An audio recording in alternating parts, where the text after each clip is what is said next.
Can I rid myself of vein disease through diet and exercise? So, diet and exercise are very, very important in our overall health.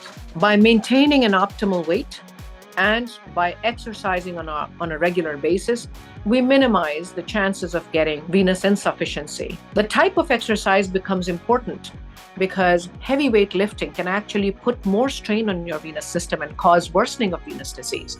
But walking is a fantastic way to reduce the pressure in your venous system. So walking is very good for you.